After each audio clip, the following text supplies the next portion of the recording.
네, 안녕하세요. 갱스탁입니다. 자, 6월 FOMC 결과가 지난주 발표가 되었는데, 자, 일단 글로벌 긴축 속도가 좀 더 빨라지는 것이 아닌가라는 생각이 들고 있고요. 자, 6월 FOMC 결과 발표 이후, 자, 올해 하반기 국내 증시 전망에 대해서 한번 짚어보는 시간 가져보도록 하겠습니다. 자, 일단 6월 FOMC 결과 먼저 살펴볼 텐데, 역시 예상했던 대로 기준금리는 0.25%포인트 인상이 되었고요. 자, 그래서 기존 1.75% 금리 상단입니다. 기준금리 상단 1.75%에서 2.0%로 25bp 인상됐고, 자, 여기 한미 기준금리 추이 보시면은 우리나라 같은 경우는 1.5% 지금 기준금리인데 미국은 이번에 금리 인상하면서 1.75에서 2.0% 자, 금리 인상했고요. 3월에 이어서 6월 FOMC에도 자, 기준금리 25bp 인상이 있었습니다. 자, 그래서 여기 기준금리 역전이 일어난 이후에 지금 격차는 조금 더 벌어졌고요. 한국은행 같은 경우도 기준금리 인상에 대해서 좀 더 고민을 해봐야 될 것으로 생각되는데 하반기 뭐 한 차례 정도는 금리 인상할 가능성이 있어 보입니다. 자, 그리고 FOMC 이번에 사실 상당히 중요했던 것이 기준금리 인상한 것이 아니고요. 점도표가 어떻게 될 것이냐가 상당히 중요했는데, 자, 오른쪽 그림 보시면은 자, 점도표 이게 올해 연준 위원들의 점도표인데, 자, 여기 있던 요게 좀 올라갔죠. 올라갔고, 자, 기존에 여기 동그라미 크기가 6명 그랬는데 큰 동그라미가 여기 7명, 5명 됐습니다. 연준위원 한 분도 또 금리를 한 차례 더 올릴 것으로 기준금리 예상하면서 점도표가 상향됐습니다. 점도표가 상향이 되었고, 자, 그래서 2018년도에 3회 전망되었던 금리 인상 횟수가 자, 이번에 6월 FOMC 점도표에서 4회로 인상이 됐고요. 자, 그래서 하반기에 2회에 금리 인상할 가능성이 높아졌다. 자, 점도표가 상향되면서 긴축 속도가 좀 더 빨라질 수 있겠다. 자, FOMC 결과 나왔습니다. 자, 우리 시간으로 FOMC 결과 발표된 날 밤에 유럽중앙은행 통화정책회의 있었습니다. 22 통화정책회의 열렸는데 역시 22 같은 경우도 이제 슬슬 긴축을 준비하고 있습니다. 자, 그동안 돈을 풀어서 유로화를 풀어서 채권 매입 프로그램을 하고 있었죠. 양적 완화를 올 연말께 종료할 것이다. 자, 양적 완화 규모를 축소해 나가다 연말에는 양적 완화 프로그램 종료할 것이다. 이런 결론이 나왔고, 하지만 뭐 요거는 시장에서 예상됐던 바고 내년 여름까지는 저금리 기조를 유지하겠다 이런 발표 나오면서 자, 시장의 예상보다는 좀 더 비둘기파적인 메시지로 인식이 됐습니다. 자, 그래서 뭐 긴축 속도가 그렇게 빠르지는 않을 것이다. 좀 더 늦춰질 수도 있다는 자, 시장의 전망보다는 좀 더 비둘기파적인 메시지 나오면서 자, 유로화 가치는 하락하고 달러가 반면에 강세를 보이는 현상도 나타났습니다. 자, 그래서 미국이 계속해서 이제 금리 인상 속도를 높여 나가고 있고 또 뭐 긴축을 이제 펼치기 시작했죠. 긴축이라는 것은 결국에 시장에 풀려 있는 돈을 걷어들이는 것인데, 자, 일단 금리라는 게 요게 이율입니다. 이자율인데 이자율이 올라가게 되면 당연히 뭐 국채에 대한 금리, 국채 이자율도 당연히 올라가게 될 것이고요. 수익률 올라가게 되고, 자, 아무래도 자, 돈을 맡겼을 때 이자를 많이 준다면은 굳이 위험한 주식 투자보다는 자, 안전한 뭐 국채나 아니면 은행으로 따지면 예금이 되겠죠. 예금을 맡기는 비중이 아무래도 더 늘어날 것입니다. 이자를 많이 주니까 이런 게 늘어날 텐데, 자, 그러면 이제 위험 자산 주식에서 좀 이자가 올라갔기 때문에 안전 자산으로 이렇게 자금이 흘러나가는 자, 주식시장 입장에서는 자금이 흘러나가는 이런 현상이 발생이 되게 되고요.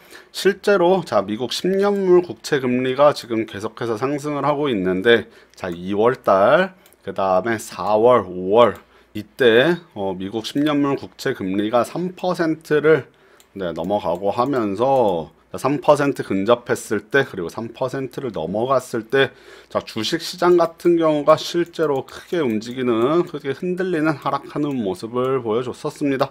지금은 3%가 넘지 않는 2% 한 2.8에서 2.9% 정도 대 왔다 갔다 하면서 움직이고 있는데, 결국에는 미국의 금리 인상을 함에 따라서 뭐 3%는 넘어서 올라가게 될 것이고요. 자, 시장이 항상 우려하는 것은 급격한 변동이죠. 예상했던 범위 내에서 움직이는 것은 괜찮은데 급격히 움직이기 시작할 때는 충격이 생길 수 있습니다. 자, 그리고 미국이 금리 인상을 한다는 것, 미국의 이자가 높다는 것인데요. 자, 지금 실제로 앞서 설명드렸다시피 국내 기준금리보다 미국의 기준금리가 더 높아졌습니다. 자, 그러면 투자자 입장에서 자, 미국에 투자할 것인가 아니면 한국에 투자할 것인가, 자, 이렇게 비교를 해봤을 때 뭐 이자를 더 많이 주고 어떻게 보면 더 우량한 기업이라고 비교를 한다면 더 우량한 기업이 되겠죠, 미국이. 자, 그럼 당연히 투자자 입장에서는 미국으로 투자를 하게 될 것이고요. 자, 그럼에 따라서 국내에서 투자 자금이 빠져나가서 미국으로 흘러나가는 현상, 그 다음에 긴축 정책이라는 것은 결국에는 시장에 풀린 돈을 다시 회수하는 절차이기 때문에, 자, 달러 유통량이 줄어들게 된다면 당연히 달러가 강세가 나타날 수 있고요. 자, 그래서 금리 인상과 긴축 정책에서는 자, 위험 자산에서 안전 자산으로 이동하는 현상과 그 다음에 달러 강세가 유발될 수 있다. 미국의 긴축에 따라서. 자, 이렇게 생각을 하시면 되겠습니다. 자, 그러면 달러가 강화가 되는데 그럼 뭐가 문제냐? 자, 이렇게 보겠습니다. 자, 미국의 달러가 계속 높아진다면 투자자 입장에서는 투자 수익뿐만 아니라, 자, 투자 수익이 플러스 달러가 더 강해질 것을 예상한다면 환차익까지도 얻을 수 있습니다. 자, 환차익을 얻을 수 있기 때문에, 자, 아무래도 신흥국보다는 자, 미국으로 투자가 들어가게 될 것이고요. 신흥국 입장에서는 자, 외국계 자본이 유출되는 현상이 나타날 수 있습니다. 자, 실제로 지금 남미에서 그런 현상이 일어나기 시작했는데, 브라질 같은 경우는 자, 외국 자본 유출과 함께 달러 강세와 함께 헤와라 가치가 폭락하면서 상당히 위기를 맞고 있다, 이런 뉴스가 나오고 있고요. 아르헨티나 같은 경우는 이제 화폐는 자, 페소인가요? 페소 가치가 급락을 했고요. 결국에 IMF의 구제금융을 받기로 되었습니다. 자, 국내 같은 경우는 아직까지는 환율이 크게 움직이지 않고 있는데요. 우리나라 같은 경우는 원자재가 아닌 자, 제조업 위주의 국가이기 때문에 아직까지는 크게 별다른 움직임이 보이고 있지는 않습니다만, 계속해서 외국계 자본 유출된다면 자, 국내 원화 가치도 하락할 수 있을 것으로 보이고요. 아직까지는 저희가 수출해서 흑자를 보고 있기 때문에 자, 달러가 계속해서 국내에 들어오는 양이 많습니다. 국내로 들어오는 달러 양이 많기 때문에 아직까지는 그렇게 급격하게 달러가 빠져나가는 것까지는 염려하고 있지 않습니다만, 자, 우리나라와 미국의 기준금리 차이가 점점 더 벌어진다면 자, 저희 나라 원화 가치도 언제 또 급변동할 수 있을지도 모른다. 자, 이렇게 말씀드리겠고요. 또 하나의 불안 요소, 고유가입니다. 최근에 계속해서 자, 환율도 달러가 계속 올라가면서 환율도 글로벌리 봤을 때는 환율 강세, 그 다음에 고유가까지 좀 이제 시장의 발목을 붙잡을 수도 있겠는데, 자, 유가가 계속 올라간다는 거는 결국에 수요가 늘어난다는 것을 의미하고, 요거는 글로벌 경기가 화랑이 되는 것을 의미할 수도 있지만, 자, 유가가 상승을 하게 되면은 유가가 아무래도 자, 석유를 기반으로 해서 많은 것들이 제조를 하게 되겠죠. 그래서 유가가 올라가면 자, 물가 상승이 일어나게 되고 인플레이션이 일어나게 되고, 인플레이션 압박이 강해지면 이제 정부에서는 물가를 잡기 위해서 결국에는 금리 인상 속도를 높일 수 있습니다. 자, 긴축 속도를 높임에 따라서 자, 물가가 오르는 것을 좀 막을 수도 있겠고요. 자, 금리 인상이 오르면 달러가 다시 강세를 보이게 되겠죠. 달러 강세 보이면 또 마찬가지로 앞서 설명했던 것과 마찬가지로 신흥국에서 또 자본이 유출되게 됩니다. 자, 이런 일련의 과정, 유가가 오르면서 자, 고환율까지 나타나고, 자, 그러면서 신흥국에서 자본 유출되면 글로벌 경제 위기가 올 수도 있다. 자, 이런 가능성도 무시할 수 없고요. 야, 그리고 이 외에도 자, 유럽 쪽도 지금에서 불안한 모습은, 여기는 유럽은 좀 정치적인 이슈가 강한데 유럽 내에서도 좀 불안한 모습을 보이고 있습니다. 자, 그 외에도 미국발 트럼프 대통령이 보호무역주의 천명하면서 계속해서 밀어붙이면서 글로벌 무역 전쟁, 요것도 상당히 시장을 하락시킬 수 있는 불안한 요소가 되겠고요. 지금 실제로 EU, 그 다음에 중국, 그 다음에 캐나다, 멕시코, 거기다 이제 한국까지도 가능성이 있어 보이죠. 그래서 미국이 지금 전 세계적으로 무역 전쟁을 펼칠 준비를 하고 지금 실제로 시행을 하게 나가면서, 자, 무역 전쟁이 심화된다면 국내에는 앞서 말씀드렸다시피 수출 위주이기 때문에 자, 상당히 타격을 많이 받을 수도 있겠다. 자, 이렇게 불안 요소 한번 정리해 봤습니다. 자, 그러면 올해 하반기부터 국내 증시가 어떻게 되겠냐? 제 개인적인 전망을 한번 말씀을 드려볼 텐데요. 자, 최근에 제가 일단 주간 방송을 통해서 계속해서 지수는 박스권에서 움직이고 있다. 박스권을 당분간 유지하지 않을까라는 말씀 드렸습니다.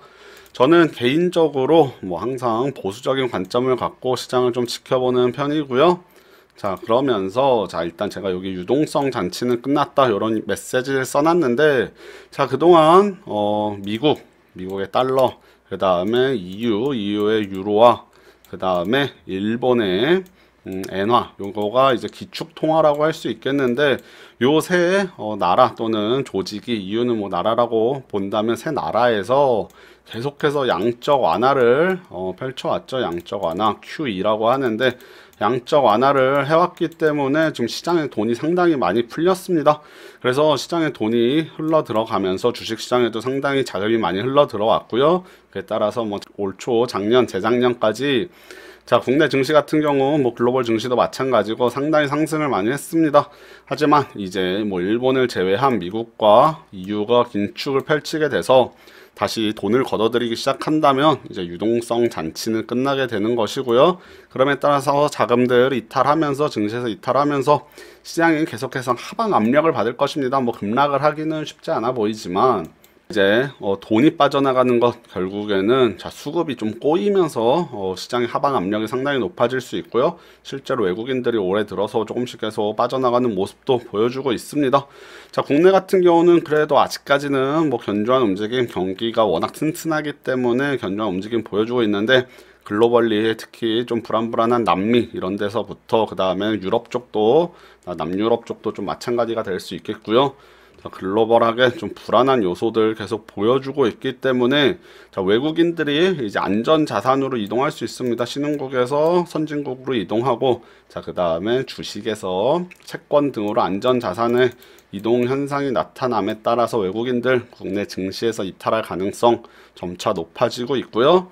자, 그리고 국내 사실 시가총액 상위권을 차지하고 있는 예를 들어 뭐 삼성전자, SK하이닉스 같은 경우는 주가가 많이 올랐음에도 불구하고 아직도 저평가돼 있다라고 저는 보고 있지만, 시장에서 인정을 해주지 않으면 뭐 어쩔 수가 없습니다. 뭐 실적이 아무리 좋아도 주가를 끌어올리지 않는다면 어쩔 수 없을 텐데, 자, 이제 국내 대기업들 견조한 실적 보이고 있는데 계속해서 좋은 실적을 보여야지만 주가가 하락하지 않을 것이고요. 하지만 여기서 이제 더 이상 얼마나 성장을 할 수 있겠느냐. 삼성전자, SK하이닉스가 상당히 높은 영업이익률, 영업이익, 당기순이익 올리고 있지만 여기서 추가적으로 성장이 더 가능하겠느냐. 이런 거는 이제 퀘스천 마크가 붙습니다. 그동안 많이 빠르게 성장해왔기 때문에 일부 실적이 정체된다면 주가는 이제 하방 압력 상당히 많이 받을 수 있을 것이고요. 자, 그래서 실적이냐 아니면 수급이냐, 지금 이런 게 상당히 중요한데, 실적과 수급이 있다면 저는 사실은 주식에서는 결국에는 수급이 들어와야지 주가가 오르기 때문에 저는 수급이 좀 더 중요하다고 보이는데, 자, 수급이 점점 안 좋아질 가능성이 높아서 시장의 하방 압력이 강해질 것이다. 저는 개인적으로 이렇게 시장을 보수적으로 보고 있고요. 자, 최근에 또 언론에 많이 나오는 것이 금융위기 10년 주기설입니다. 자, 10년 주기로 뭐 금융위기 이렇게 움직인다는 건데 시장이, 자, 그래서 한 10년 정도 2020년이죠. 2020년 내외로 한번 글로벌 금융위기가 올 수도 있겠다. 자, 이런 뭐 언론에서 뉴스들이 나오고 있고 실제로 뭐 전조 현상들을 분석하는 것들도 많은데, 자, 지금 당장은 아니겠지만 저희는 항상 시장을 장밋빛 전망만을 바라보면 안 되고요. 하방 가능성을 항상 열어둬야 되고, 그래서 리스크 관리 잘해야죠. 리스크 관리 잘해야 되고, 만약에 하락할 때 어떤 식으로 뭐 투자를 할 것인가, 전량 현금 보유라는 방법도 있겠고요. 아니면은 뭐 하방에 투자를 하는 그런 방법도 있겠고, 자, 시장이 하락할 때를 대비해서 항상 어떤 식으로 시장을 대응할 것인지 네, 좀 더 준비를 하는 것이 좋겠다. 저는 이렇게 말씀드리도록 하겠습니다. 자, 시장 같은 경우는 사실 예측은 어렵습니다. 뭐 예측의 영역은 아니고 저는 대응의 영역이다. 자, 대응을 잘하면, 그때 대응을 잘하면 된다. 이렇게 보는데, 자, 대응을 할 준비를 미리 해놔야겠죠. 자, 하락장이 온다면 어떻게 대응하겠다. 또 아니면 상승장이 다시 한번 또 파동이 나온다면 이때 어떻게 대응을 할지. 자, 이런 거 미리미리 잘 준비해 보시면 좋겠습니다. 자, 제가 방송에서 뭐 글로벌 긴축, 그 다음에 금리 인상으로 인해서 시장이 당분간 좀 어려울 것이다 라는 관점에서 지금 설명을 드렸는데, 저도 사실 주식 투자하는 사람 입장에서 뭐 시장이 계속해서 상승하면 좋겠지만 현실적으로 지금은 조금 어려운 국면에 처해 있다 라고 설명을 드린 것이니까, 너무 뭐 시장을 또 나쁘게만 보시지 마시고, 또 뭐 국내 최근에 뭐 북한과의 관계 개선, 그다음에 호실적 이어나오고 있어서 사실 추가 가능성도 있기 때문에 이런 것도 뭐 한번 잘 생각해 보시길 바라겠습니다. 저는 개인적으로 시장을 보수적으로 많이 보는 사람이기 때문에, 자, 요런 제 개인적 견해, 그리고 그거를 뒷받침하는 최근에 뭐 일련의 불안 요소들 이렇게 설명드렸으니까, 자, 요거를 한번 참고하시고 시장이 움직임에 따라서 어떻게 대응할 것인지 미리미리 한번 잘 준비해 보시길 바라겠습니다. 자, 그러면 6월 FOMC 결과 발표 이후 2018년도 하반기 증시 개인적으로 어떻게 보는지 설명드렸고요. 자, 오늘 방송은 이렇게 마무리 짓겠고, 다음에 또 다른 방송을 통해서 찾아뵙도록 하겠습니다. 네, 감사합니다.